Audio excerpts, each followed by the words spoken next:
شهر رمضان الذي أنزل فيه القرآن هدى للناس وبينات من الهدى والفرقان إن الحمد لله نحمده ونصلي على رسوله الكريم أما بعد সম্মানিত দর্শক শ্রোতা মণ্ডলী, আমরা আজকে শুরু করছি আমাদের সবার প্রিয় অনুষ্ঠান মাহে রমজান পবিত্র কোরআনের নির্যাস। এই অনুষ্ঠানের আজকে আমরা আলোচনা করব নবম পারা থেকে। সম্মানিত দর্শক শ্রোতা মণ্ডলী, আমরা দেখেছি অষ্টম পারার শেষের দিকে আল্লাহ পাক সুবহানাহু ওয়া তাআলা আলোচনা করেছেন পাঁচজন নবী নিয়ে, এবং শেষ যে নবীর সম্পর্কে আলোচনা করেছেন তার কওম সম্পর্কে, তার সম্প্রদায় সম্পর্কে, তিনি হলেন শুআয়ব আলাইহিস সালাম। শুআয়ব আলাইহিস সালামের কওমের যে সমস্যাটা ছিল, তারা ওজনে কম দিতেন, এবং ওটা নিয়ে আমরা অষ্টম পারার শেষে বিস্তর আলোচনা করেছি।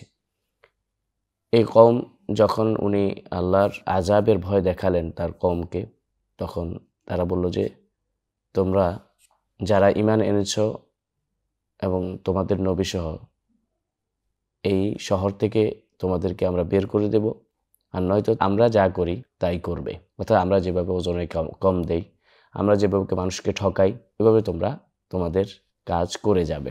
তো তখন শুআয়ব আলাইহিস সালাম বললেন যে আমরা যদি এটা অপছন্দ করি। এই আয়াত থেকে শুরু হচ্ছে। আল্লাহ পাক সুবহানাহু ওয়া তাআলা এটা সম্পর্কে জানিয়ে দিচ্ছেন, ক্বালাল মালাউল্লাযীনা ইসতাকবারু মিন কওমিহি লানুখরিজান্নাকা ইয়া শুআয়ব ওয়াল্লাযীনা আমানু মা'আকা মিন ক্বরিয়াতিনা আও লাতাউদুন্না ফি মিল্লাতিনা ক্বালা আওয়ালাউ কুন্না কারিহিন ক্বাদ ইফতারাইনা আলাল্লাহি কাযিবা। আল্লাহ পাক সুবহানাহু ওয়া তাআলা এখানে তারা যে অপকর্মগুলো করত এবং এই অপকর্মগুলোর মধ্যে তারা থাকবে এটা জানিয়ে দিলেন, এবং তাদের জন্য যে শাস্তি নির্ধারণ করা হয়েছিল তা আল্লাহর পক্ষ থেকে এসেছিল। এবং তারা তাদের ঘরে এমন একটা আওয়াজ আসলো, ওই আওয়াজের সাথে তারা ঘরের ভিতরে জমে গেল, এবং এর মধ্যে তাদের রূহ ছিনিয়ে নেওয়া হলো। এই ছিল তাদের শাস্তি। এর পরবর্তীতে আল্লাহ পাক সুবহানাহু ওয়া তাআলা আলোচনা করছেন মূসা আলাইহিস সালামের কওম। মূসা আলাইহিস সালাম যখন মাদিয়ান থেকে ফিরআউনের কাছে আসলেন এবং তার কাছে নবুয়তের দাওয়াত পৌঁছানোর চেষ্টা করলেন, তাকে যখন বোঝানোর চেষ্টা করলেন ফিরআউনকে, ফিরআউন বুঝতে চাইল না। এর পরবর্তীতে তার জন্য আমরা জানি এই ঘটনাগুলো কোরআনে পাকে অনেকবার রিপিট হয়েছে, কিন্তু এখানে সবচাইতে মজার ব্যাপার যে তাদেরকে শাস্তিস্বরূপ যে 5টা আযাব দেওয়া হয়েছিল ওগুলো আমরা বলার চেষ্টা করব। যে 5টি আযাব দেওয়া হয়েছিল সেটি হলো ফাআরসালনা আলাইহিমুত তুফানা ওয়াল জারাদা ওয়াল কুম্মালা ওয়াদ দাফাদিআ ওয়াদ দামা আয়াতিন মুফাসসালাত। তাদের প্রতিনিয়ত তাদের উপর তুফান আসতো। ওয়াল জারাদ এবং ঘাস ফড়িং যে পাখিটা, ওইটা যেটা খাওয়ার মুসলমানদের জন্য জায়েজ। আল্লাহ রাসূল সাল্লাল্লাহু আলাইহি সাল্লামের হাদিসে আসছে যে 2টা মৃত প্রাণী খাওয়া জায়েজ, একটা হলো মাছ আর একটা হলো জারাদ। এটা ঘাস ফড়িংটা যখন আসতো, এরা সকল ধরনের ফসল খেয়ে ফেলতো এবং নষ্ট করে ফেলতো, যেটাকে আমাদের দেশে আমরা বলি পঙ্গপাল। এই পঙ্গপাল জাতীয় এরা এসে সকল ধরনের খাবার খেয়ে ফেলতো। ওয়াল কুম্মালা হলো উকুন, ওদের শরীরে প্রচণ্ড পরিমাণে উকুন দেওয়া হয়েছিল শাস্তিস্বরূপ। ওয়াদ দাফাদিআ, আর ব্যাঙ দেওয়া হয়েছিল। খাবার খেতে পারতো না, ব্যাঙ এসে টুপ করে লাফ দিয়ে ওদের প্লেটে এসে বসতো, এত বেশি ব্যাঙ ছিল। ওয়াদ দামা আয়াতিন মুফাসসালাত, এবং পানি খেতে পারতো না, পানি যখন খেতে লাগতো তখন এটা রক্তে পরিণত হয়ে যেত। এই জন্য আল্লাহ পাক সুবহানাহু ওয়া তাআলা এই ধরনের শাস্তিগুলো যখন দেওয়া শুরু করলো, তখন তারা সারেন্ডার করলো, বলল যে হে মূসা, তুমি তোমার রবের কাছে আমাদের এই আযাব থেকে মুক্তি দাও। যদি মুক্তি দিতে পারো তাইলে আমরা ঈমান আনবো এবং তোমার সাথে বনী ইসরাঈলদেরকে যেতে দিব। কারণ মূসা আলাইহিস সালামের চাওয়া ছিল ফিরআউনের কাছে যে তুমি আল্লাহর ইবাদত করো, আর বনী ইসরাঈলদেরকে কি করো না, ওরা স্বাধীন জাতি, ওদেরকে তুমি দাস হিসাবে পরিণত করেছো, দুনিয়াতে দাস হিসাবে তাদেরকে রেখেছো, তাদেরকে দাসত্ব থেকে মুক্তি দিয়ে আমার সাথে যেতে দাও। এ ছিল মূসা আলাইহিস সালামের চাওয়া। তো সে বলল যে এই ধরনের আযাব থেকে আমাদেরকে মুক্তি দাও, আমরা তোমাদের সাথে বনি ইসরায়েলদেরকে যেতে দিব এবং আমরা ঈমান আনয়ন করব। কিন্তু মুসা আলাইহিস সালাম তখন দোয়া করলেন। দোয়া করার পরে তাদের থেকে এই আযাবগুলো উঠিয়ে নেওয়া হলো, কিন্তু তারা ঈমান আনলো না। ঈমান না আনার কারণে আল্লাহ পাক সুবহানাহু ওয়া তাআলা মুসা আলাইহিস সালামকে জানিয়ে দিলেন যে তুমি তোমার কওম নিয়ে বের হয়ে যাও মিশর থেকে, আর ফিরআউনের কওম থেকে, ফিরআউনের বংশ থেকে কেউ ঈমান আনবে না।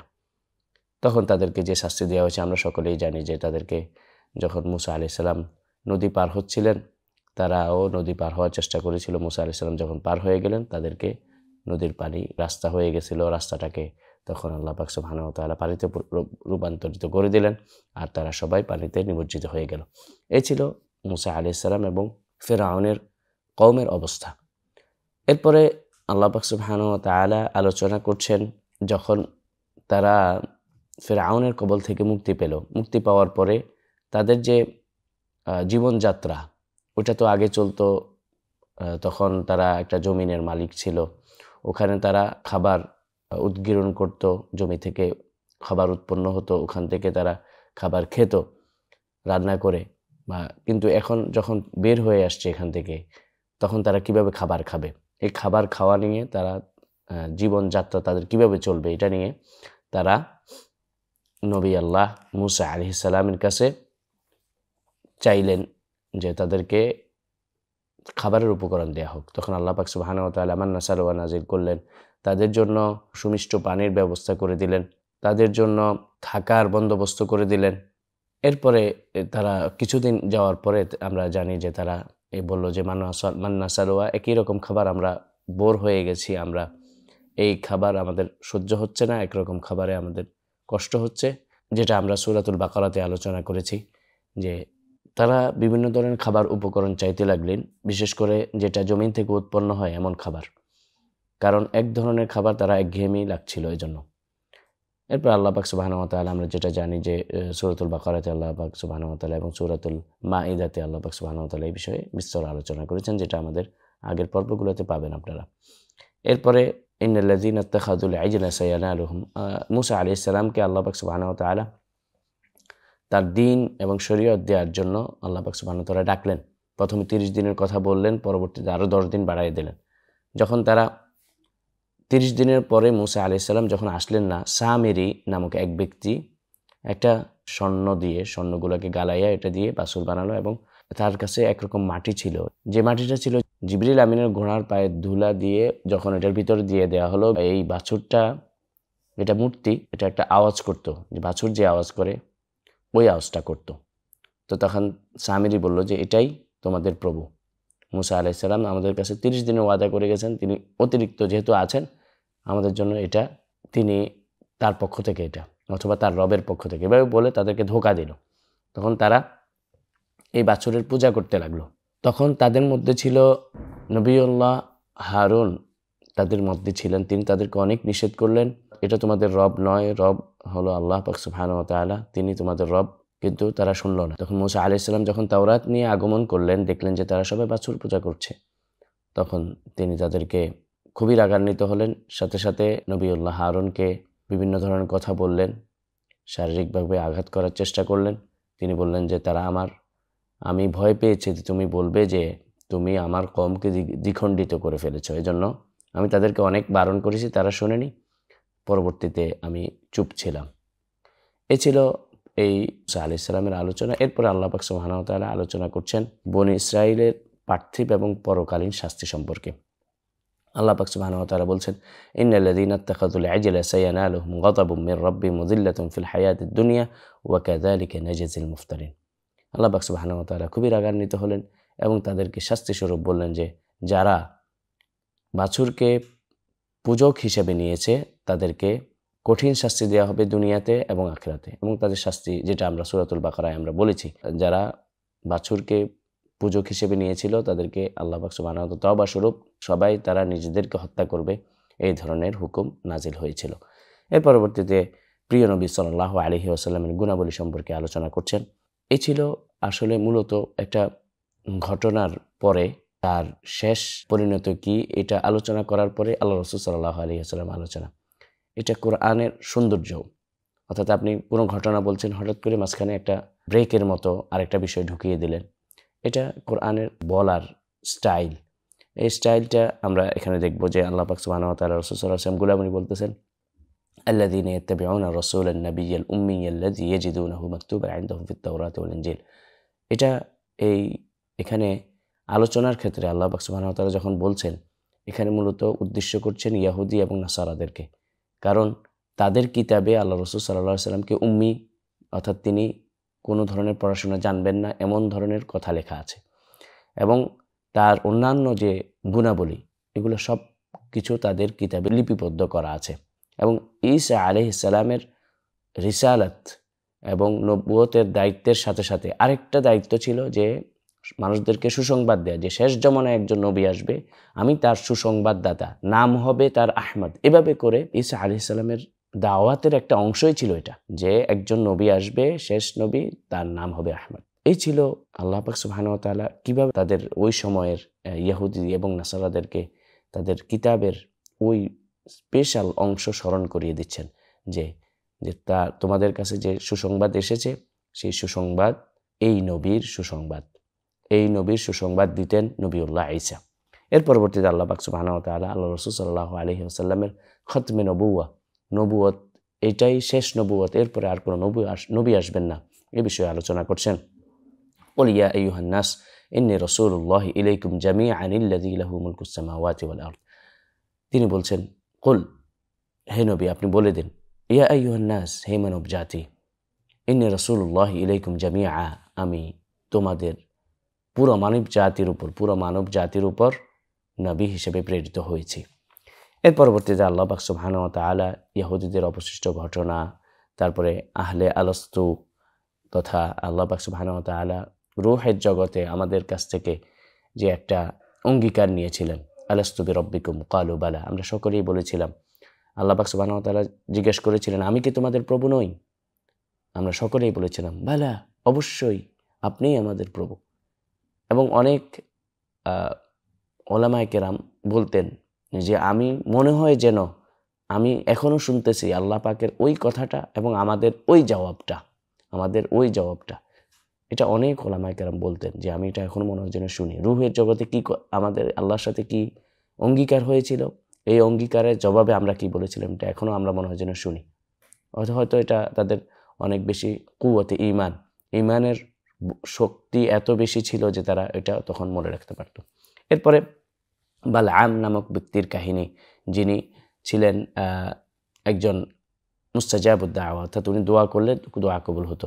আল্লাহর নবী মুসা আলাইহিস সালামের ইন্তেকালের পরে ইউসা ইবনে শামউন, উনি যখন কওম নিয়ে, অর্থাৎ বনি ইসরাইলদেরকে নিয়ে জাব্বারিন, অর্থাৎ তারা যে খাবার চেয়েছিল, যে দুনিয়ার জমিন থেকে উৎপন্ন খাবার চেয়েছিল, এই খাবার পাওয়ার জন্য তাদেরকে বলেছিল একটা জমিন তথা একটা ভূমিকে তোমরা আজাদ করো, অর্থাৎ এখানে তারা যে কওমরা রয়েছে ওই কওমদেরকে তাড়িয়ে দিয়ে তোমরা ওইটাকে দখল করে নাও, তাইলে তোমরা ওই ধরনের খাবার পাবে।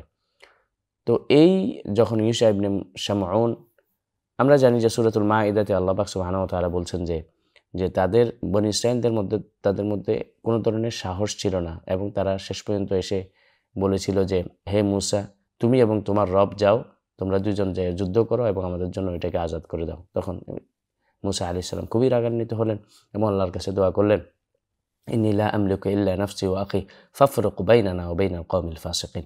তিনি বলছেন যে হে আল্লাহ, আমি এবং আমার ভাইয়ের নফস তথা রূহ ছাড়া আর কারো রূহের মালিক নই, সুতরাং তাদের থেকে আমাদেরকে আলাদা করে দিন। এবং আমরা জানি যে তারা 3 এবং প্রান্তরে 40 বছর ধরে ঘুরেছিল এবং ওখান থেকে বের হতে পারেনি। ওইখানেই মুসা আলাইহিস সালাম এবং হারুন আলাইহিস সালামের ইন্তেকাল হয়েছিল।